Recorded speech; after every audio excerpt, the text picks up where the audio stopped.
All right, art fans, welcome back. We're diving deep again. This time for all you grade 12s out there getting ready for that art exam. Yep. We're tackling question 4 today. That's right, South African resistance art during apartheid.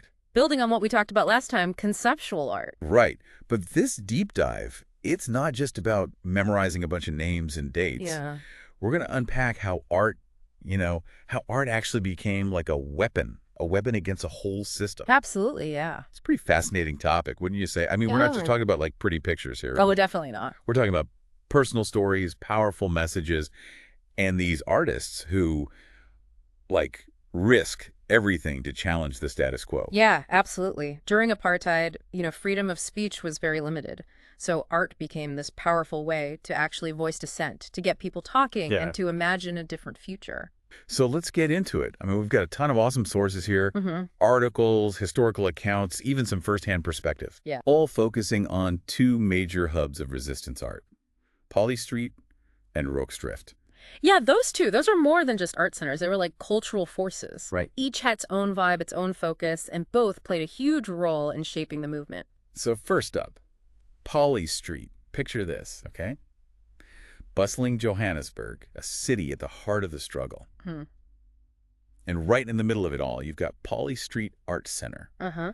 like a haven for Black artists who were denied formal art education. Right, because of apartheid. Exactly. And it's so interesting how this center became a breeding ground for like all this artistic expression and community activism. It wasn't just about, making art. It was about sharing skills, exchanging ideas, and finding strength in being together. Absolutely. And you've got to love the story about the name Polly. Like, it was a total accident. Yeah, yeah. It's supposed to be Dolly, a mining term, Yeah.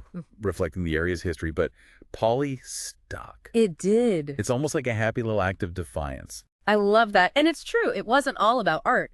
Polly Street was a place for everything. Weddings, choir competitions. Wow. Yeah, it was a true community hub. This place was pulsating with creativity and resilience. And for all our grade 12 listeners out there, remember this. One of the early artists connected to Polly Street, George Dube, was creating abstract work as early as 1950. That's so important to remember. It really challenges this idea that resistance art was purely figurative. Right. Dube's abstract landscape, while deeply personal, also spoke to a longing for freedom and a connection to a land that was being denied to Black South Africans. Right, so now let's head over to Rooksdrift, established in 1962. Oh, Now, unlike the urban energy of Polly Street, Rooksdrift was nestled in the rural landscape of KwaZulu-Natal. yeah, a completely different vibe. And while both centers fostered Black artistic talent, Rourke's Drift really focused on printmaking, Uh-huh. especially lino cuts. Yeah. It was affordable, accessible, and perfect for kind of mixing traditional African art with Western influences. Think about the impact of that. Linocuts, just by their nature, could be easily reproduced and distributed. I mean, they were a perfect way to spread messages of resistance. You got it. And another thing that made Rourke's Drift unique was the important role of women, especially in weaving. This really challenges that old male-dominated narrative of art history and, highlights the many different voices in the movement. Okay, so we've laid the groundwork with these two amazing centers. Now let's focus on some individual artists whose work truly embodies South African resistance art. We'll look at their stories, their styles, and the specific pieces you grade 12 should know for that exam. Great idea. A great place to start is with John Morfingeo. Quick note for you students. Morfingeo was actually Namibian. Oh, really? Yeah, not South African, but he studied at Rourke's Drift, showing how this movement went beyond South Africa's borders. And his linocuts, they're so instantly recognizable. Bold lines, striking contrasts, and so much detail. And remember, he chose to work in black and white, not just for the visual impact. He believed it let viewers really engage with the narrative, for longer, without their eyes getting tired. It's a testament to how much he thought about his art. Every element was intentional, crafted to convey his message with clarity and power. And two of Mofangeo's works that are crucial for your exam are Kwanyama Wedding, that's from 1972, and Judas Iscariot Betrayed Our Lord Jesus for R3.00, it's from 1973. Yeah, Kwanyama Wedding is a beautiful example of cultural resistance. It depicts a traditional Ovambo wedding ceremony, a celebration of indigenous customs in the face of encroaching Western influence.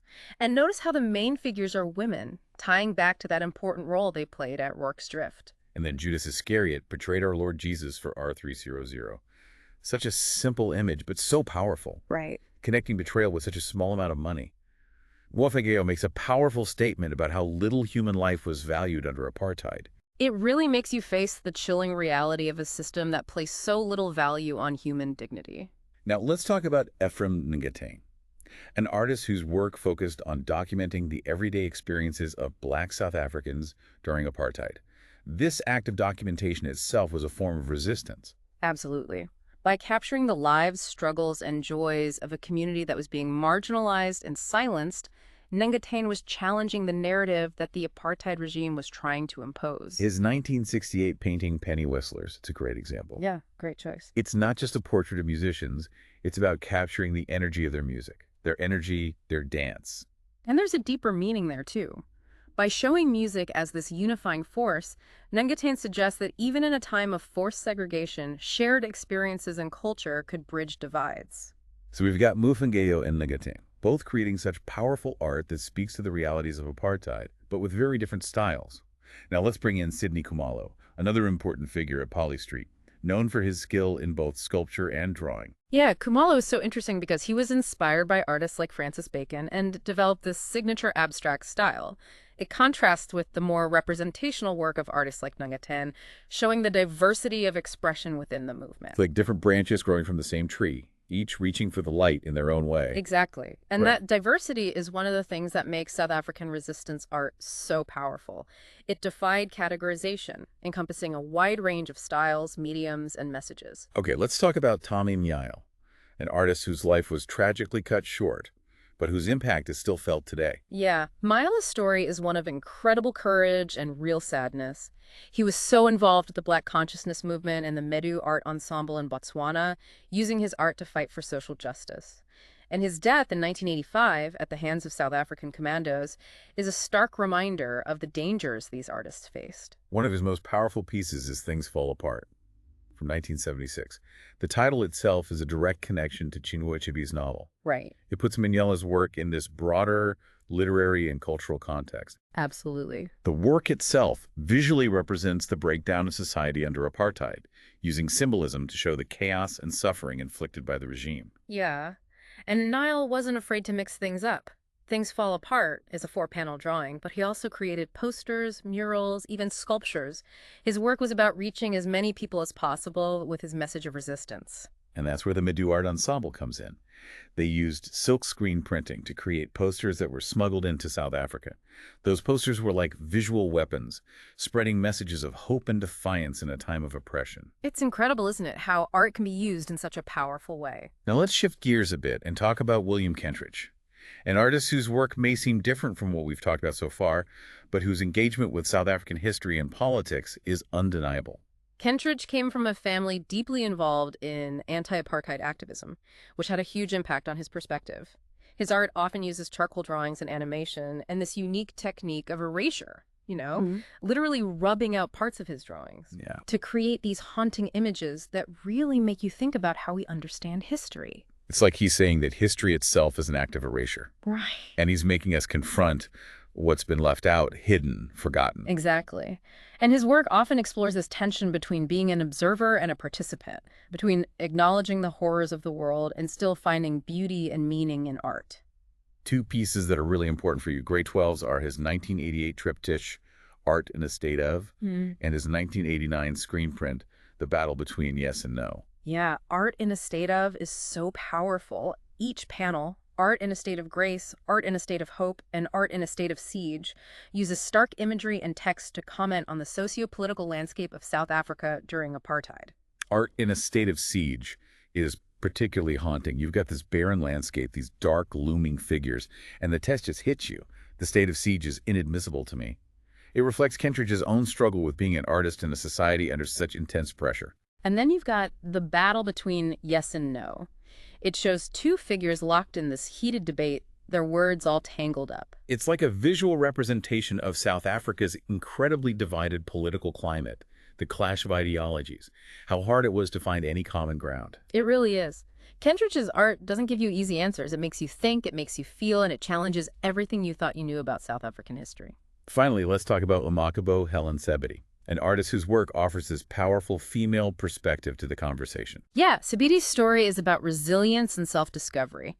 She started her artistic journey later in life after working as a domestic worker. Her work often looks at themes of motherhood, cultural identity, and the strength of women in the face of adversity. One of her most well-known pieces is her painting from 1988-1989 called The Child's Mother Holds the Sharp Side of the Knife. I mean, the title itself just grabs you, doesn't it? It speaks to the fierce protectiveness of mothers and what they'll do to defend their children. It really does. And the imagery is just as striking. She shows a mother holding a knife. Her expression is both determined and exhausted. It captures the constant struggle and unwavering strength of Black women under apartheid. Sabidi's work is a powerful reminder that resistance art wasn't just about grand political statements. It was about personal stories, individual experiences, and the fight for basic human dignity. Absolutely. And with Sibidi, we've covered some of the major figures in South African resistance art. Remember, this is just a starting point. There were so many other artists who contributed to this movement, and their work continues to inspire us today. So grade 12, as you get ready for that exam, remember to not just memorize names and dates. Really try to grasp the heart of this movement. These artists were fighting for their freedom, their identity, their very right to exist. And their art, well, their art was their weapon. Powerful words. And what's so amazing is how this fight, it wasn't just in South Africa, it was part of a global thing. You know, this conversation about art and activism and how creative expression can challenge injustice. Exactly. Which brings us to another important artist, not South African, but definitely connected to the movement. John Mufengeyo, we touched on him earlier. Yeah. But his story and his art, they deserve a closer look. Absolutely. Born in Namibia, which was under South African rule during apartheid, Oh, right. he studied at Rorke's Drift. And he brought a unique perspective, blending his own cultural heritage with those techniques and themes of South African resistance art. His Linicuts are just incredible. Those bold lines, the black and white contrast, and the detail. I mean, wow. And remember, he believed black and white let viewers really connect with the story for longer, without getting tired. It's fascinating. It shows how deeply he understood visual communication. He wasn't just making pictures, he was crafting an experience, inviting viewers to step into his world, engage with his message. And for you exam preppers out there, two of his must-knows are Kwanyama Wedding from 1972 and Judas Iscariot Betrayed Our Lord Jesus for R3.0 from 1973. Kwanyama Wedding. It's a powerful example of how Mufengeyo used art to preserve and celebrate his culture, by depicting this traditional Ovambo wedding ceremony. He was pushing back against that cultural assimilation that often happened under colonial rule. Like he's saying, this is who we are, this is where we come from, and we won't disappear. Exactly. And then there's Judas Iscariot Betrayed Our Lord Jesus for R3.00, that use of South African currency to represent the price of betrayal. So clever, so sharp. It really is. A direct commentary on the corruption, the cheapening of human life that was everywhere under apartheid. Like holding up a mirror and saying, look at yourself. Precisely. And his influence, it's still strong today, especially in Namibia. Mufengeyo's work is a reminder that art can cross borders and connect with people on a human level. Let's shift gears a bit. Talk about an artist whose work really digs into the complexities of South Africa after apartheid. Sandiel Goje. Okay. His Linicut Meeting of Two Cultures from 1993, created after apartheid officially ended. But it speaks volumes about the challenges of reconciliation and building a new society. It's a simple image on the surface. Yeah. Two houses, one traditional African architecture, the other like a modern Western-style structure. They're shaking hands. But that handshake, man, it's so loaded. It represents hope for unity, wanting to bridge the divides, but also that awkwardness, the uncertainty, the potential for things to stay unbalanced. You get it. Goje's work reminds us that ending apartheid wasn't like a magic fix. It was the start of something long and difficult.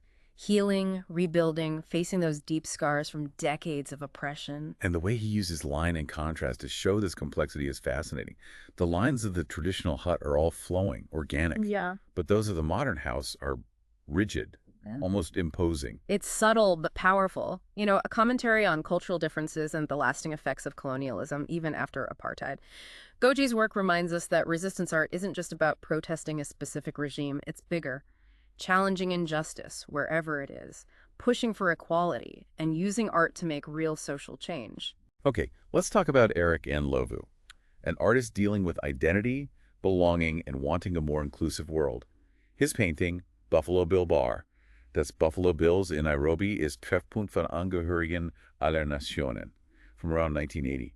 Now, this one is interesting because it's a scene outside of South Africa. That's right. He shows us a bar in Nairobi, Kenya. Wow. Full of life. People from all walks of life mixing and enjoying themselves. It's like a snapshot of this multicultural society, you know? A place where differences are celebrated, not something to be afraid of. And to create this image during the peak of apartheid in South Africa, it's like he's showing a different reality. Right. A world without segregation and discrimination. Absolutely. It's hopeful, but not naive. And Love wasn't ignoring the realities of racism and oppression. He was offering a glimpse of what could be, a reminder that a better world is possible if we embrace diversity and challenge those systems that keep inequality in place. Okay, brace yourselves. We're going to talk about some art that's truly chilling. Paul Stopforth's triptych, The Interrogators, from 1979. It's a haunting piece that directly confronts the brutality of apartheid. This one isn't easy to look at. Yeah. Stopforth shows the security officers who interrogated Steve Biko, the anti-apartheid activist who was murdered in police custody in 1977. And the faces of these officers, they're done in this ghostly, almost spectral style. Right? Their expressions are blank, no emotion, absolutely killing. It's like staring into pure evil. And what's so unsettling is that he made them look ordinary. You know, he wasn't trying to make their brutality seem over the top. He was highlighting the banality of evil, the idea that even normal-seeming people can do horrific things. It's a serious reminder that the line between good and evil can be blurry. Yeah. And anyone in the right or wrong circumstances is capable of terrible things. That empty chair in the middle panel, it's so powerful. It represents Biko's absence, the emptiness left by his murder, the silencing of dissent. Like a visual representation of all the lives lost, the families torn apart, all that potential destroyed because of apartheid. Stopforth's work is a powerful condemnation of the system, a reminder of the human cost and oppression, and a call for justice and accountability. Let's revisit Tommy Nail, whose life and work were so closely tied to the fight against apartheid. We talked about him before, but let's go a bit deeper into his artistic journey and his commitment to change. Miele was a true activist artist, member of the Black Consciousness Movement and the Medu Art Ensemble. He used his art to raise awareness about the injustices of apartheid, to inspire resistance. His work often blended images with text, drawing inspiration from literature, music, other forms of art. His piece from 1976, Things Fall Apart, is a great example. Inspired by Chinua Achebe's novel, it shows this fragmented world falling apart, reflecting the chaos of South Africa during apartheid. The title itself, Things Fall Apart, it speaks to the breakdown of order, the loss of innocence, that sense of despair that was everywhere under oppression. But it also suggests the possibility of rebirth, of starting over, creating something new from the wreckage of the old. Manal's art was so raw, so full of emotion. It's like he poured his heart and soul into every brushstroke, every line, every word. And remember, he wasn't creating art just for art's sake. He had a purpose, to inspire action, to challenge people who were complacent, to awaken the world's conscience. And tragically, his life was cut short in 1985, killed by South African commandos during a raid on his home in Botswana. He was only 37. A devastating loss for the anti-apartheid movement and for the art world. But his legacy lives on in his art, which continues to inspire us, to challenge us, to fight for a more just and equitable world. Let's talk about William Kentridge. His work might seem different from some of the others, but his engagement with South African history and politics is undeniable. Kentridge is known for his unique style, blends drawing, animation, and performance. He uses charcoal drawings a lot, but he changes them and photographs them frame by frame, creating these hauntingly beautiful animations. They explore memory, loss, and the complexities of South African history. And one of his main techniques is erasure. He literally rubs out parts of his drawings, creating these ghostly traces and shadows that represent the things missing in the official stories. Right, it's a brilliant metaphor. It's like he's saying history is written by the winners, and it erases the experiences of those who were marginalized. And Kentridge's art makes us confront those erasures, acknowledge the complexity of the past, question the stories we've been told. One of his works that shows this perfectly is his 1988 triptych, Art in a State of. Each panel is a different state of being. Grace, hope, siege, using powerful imagery and text to comment on South Africa during apartheid. The Art in a State of Siege panel is really striking. This barren landscape, these dark, imposing figures, you really get a sense of oppression, isolation, and the constant threat of violence. And that text. The state of siege is inadmissible to me. You feel Kentridge's inner conflict, his struggle to reconcile being an artist with all the injustice around him. His work often explores that tension, the artist as observer and participant, seeing the world's horrors while still finding beauty and meaning in art. Another one to mention is his 1989 screen print, The Battle Between Yes and No. Two figures in a heated debate, their words all tangled up. It captures the political climate in South Africa at that time, the fight between those for apartheid and those against it, and that jumbled imagery reflects how complex it was, how hard it was to find common ground, the raw emotion of that time. Kentridge's art doesn't give you easy answers. It asks you to engage with difficult questions, to face uncomfortable truths, to embrace the messiness of history. And that's what makes his work so compelling. It's challenging, thought-provoking, and in the end, very human. Okay, let's wrap up our deep dive into South African resistance art with Amakabo Helen Sabiti. Her work gives us a strong female perspective, highlighting the experiences of Black women during apartheid. Her story is about resilience, about finding her voice. She started her artistic journey later in life, worked as a domestic worker before discovering her passion for art. And her work often looks at motherhood, cultural identity, and how strong women are in the face of adversity. Her painting, from 1988-1989, The Child's Mother Holds the Sharp Side of the Knife. It's one of her most iconic pieces. Even just the title. Oh, yeah. It suggests the fierce love and protection of mothers, the lengths they'll go to for their children. It's powerful, and the imagery is just as strong. A mother holding a knife. Determined, but also weary. You see the constant struggle and the unwavering strength of Black women under apartheid. Sabiti's work reminds us that resistance art wasn't just about big political statements. It was about personal stories, individual experiences, and fighting for dignity and recognition. Exactly. And with Sabiti, we've come to the end of exploring some of the major figures in South African resistance art. But remember, this is just a glimpse. There are so many artists who deserve to be known and celebrated. So grade 12 students, that was a whirlwind tour. We covered a lot. The historical background, the unique aspects of Polly Street and Rorke's Drift, and then dove into specific artists and their powerful works. Remember, the goal isn't just to memorize facts and dates. It's about truly understanding the spirit of this movement. These artists weren't just making art, they were shaping history, challenging injustice, and envisioning a different future. And as you get ready for your exam, think about the big themes we've discussed. The power of art to resist, the way personal stories are woven into history, the different ways these artists use their creativity to make their voices heard. Okay, so we've explored the heart of South African resistance art. Okay. From those busy streets of Polly Street to the quiet of Rorke's Drift, we've met these incredible artists. People who use their creativity to stand up to a system, give a voice to those who didn't have one. And as we finish this deep dive, it's important to remember that it wasn't just about protests and slogans, it was deeper. It was about capturing the human experience, the everyday stuff, the cultural heritage, that strength of people facing such oppression. Exactly.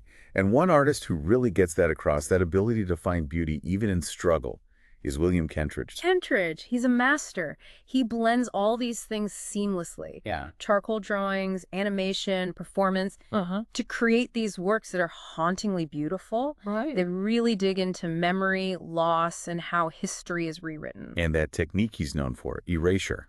Just brilliant. Yeah. Rubbing out parts of his drawings, creating those ghostly traces in shadow. Right, symbolizing the gaps, the silences in the official stories. Like he's saying, look closer, question what you've been told, acknowledge those voices, the experiences that have been erased. He's urging us to see how complex the past really is and challenge the stories we've been given. A perfect example is his 1988 triptychs Art in a State of Uff. Each panel shows a different state of being, grace, hope, and siege. He uses stark imagery and text, really commenting on what South Africa was like during apartheid. That Art in a State of Siege panel, so powerful. A barren landscape, those dark figures in the background, this sense of oppression, heavy. And the words, "The state of siege is inadmissible to me."